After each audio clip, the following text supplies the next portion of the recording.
जय माता दी। आप सभी का आपके अपने YouTube चैनल में बहुत बहुत स्वागत है। आइए आज माता कुष्मांडा की कथा सुनते हैं। माता कुष्मांडा की आराधना करने से आराधकों के सभी रोग शोकों का नाश हो जाता है। इसके अलावा माँ की कृपा से आयु, यश, बल और स्वास्थ्य समृद्धि भी आती है। जो लोग अक्सर बीमार रहते हैं उन्हें माता कुष्मांडा की पूजा बड़े ही श्रद्धा भक्ति भाव के साथ करना चाहिए। इससे माता अति प्रसन्न होती है। सुनते हैं माता कुष्मांडा की कथा। तो बोलिए प्रेम से कुष्मांडा माता की जय।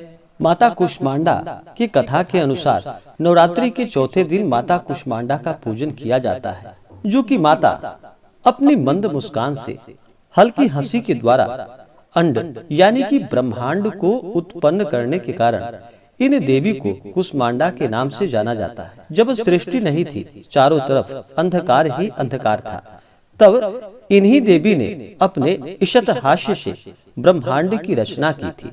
इसलिए इसे सृष्टि की आदि स्वरूपा या आदि शक्ति के नाम से जाना जाता है। माता कुष्मांडा की 8 भुजाएं हैं, इसलिए अष्टभुजा माता कहलाती हैं। इनके 7 हाथों में कर्मशः जैसे कि कमंडल, धनुष, बाण, कमल पुष्प, अमृत पूर्ण कलश, चक्र तथा गदा है और 8वें हाथ में सभी सिद्धियों और निधियों को प्रदान करने वाली जपमाला है।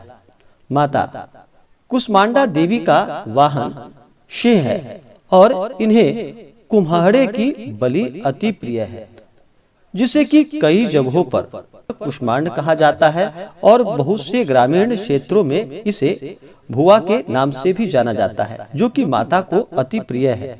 और संस्कृत में कुम्हाड़े को कुष्मांड कहा जाता है, इसलिए माता कुष्मांडा देवी को कुष्मांडा कहा जाता है। जो कि माता कुष्मांडा का वास सूर्य मंडल के भीतर लोक में माना गया है। सूर्य लोक में रहने की शक्ति और क्षमता केवल उन्हीं में है, इसलिए इनके शरीर की कांति और प्रभा सूर्य की भांति ही दैदीप्यमान है। इनके ही तेज से 10 दिशाएं अलौकित हैं। ब्रह्मांड की सभी वस्तुओं और प्राणियों में इन्हीं का तेज व्याप्त है। अचंचल और पवित्र मन से नवरात्रि के चौथे दिन माता कुष्मांडा की पूजा और आराधना अवश्य ही करनी चाहिए। इससे भक्तों के सभी रोगों और शोकों का नाश हो जाता है तथा उन्हें आयु, यश, बल और आरोग्य की प्राप्ति होती है। माता कुष्मांडा देवी अत्यंत अल्प सेवा से ही यानी कि थोड़े से सेवा से ही माता कुष्मांडा प्रसन्न हो जाती हैं और अपने भक्तों को जो भी सच्ची श्रद्धा के साथ माता का पूजन करते हैं, कथा श्रवण करते हैं, माता कुष्मांडा के मंत्रों का जप करते हैं, उनका नाम स्मरण करते हैं, तो माता थोड़े से ही पूजन से प्रसन्न हो जाती हैं और अपना कृपा प्रदान करती हैं। इसलिए माता कुष्मांडा का पूजन करने से कम समय में ही भक्तों को उनकी कृपा का सूक्ष्म भाव अनुभव होने लगता है। तो बोलिए प्रेम से कुष्मांडा माता की जय। कुष्मांडा माता का इस दिन विशेष प्रकार से जल से अभिषेक करना चाहिए, पंचामृत से अभिषेक करना चाहिए। माता कुष्मांडा को शुद्ध गंगा जल से उनका अभिषेक करना चाहिए। फिर माता को वस्त्र अर्पित करनी चाहिए, हरे वस्त्र या लाल वस्त्र माता को अर्पित करनी चाहिए। उसके बाद अक्षत, चंदन, पुष्पों की माला माता को अर्पित करनी चाहिए। महिलाएं माता सिंदूर चढ़ाएं और फिर माता को धूप और दीप दिखाएं। अनेक प्रकार का नैवेद्य अपने श्रद्धा और सामर्थ्य के अनुसार दूध से बने हुए मिठाई का माता कुष्मांडा को भोग लगाए या मालपुए का भोग लगाए।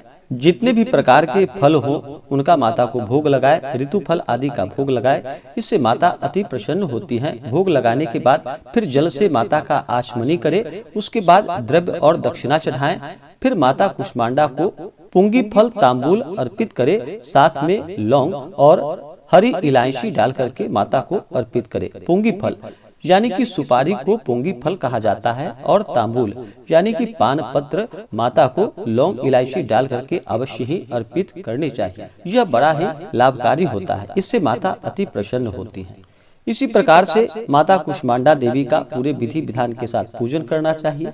फिर माता की आरती करनी चाहिए। जहाँ तक हो सके दुर्गा सप्तशती का पाठ करे, यह संभव ना हो तो श्रवण करे। दुर्गा चालीसा आदि का पाठ करे।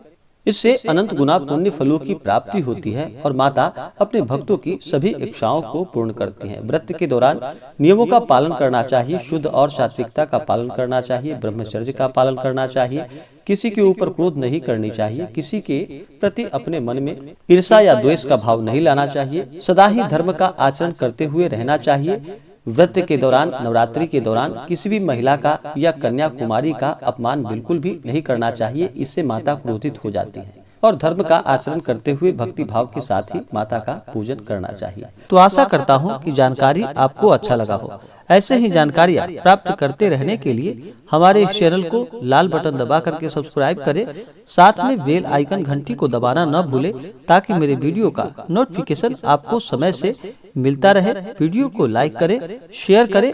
जय माता दी। धन्यवाद।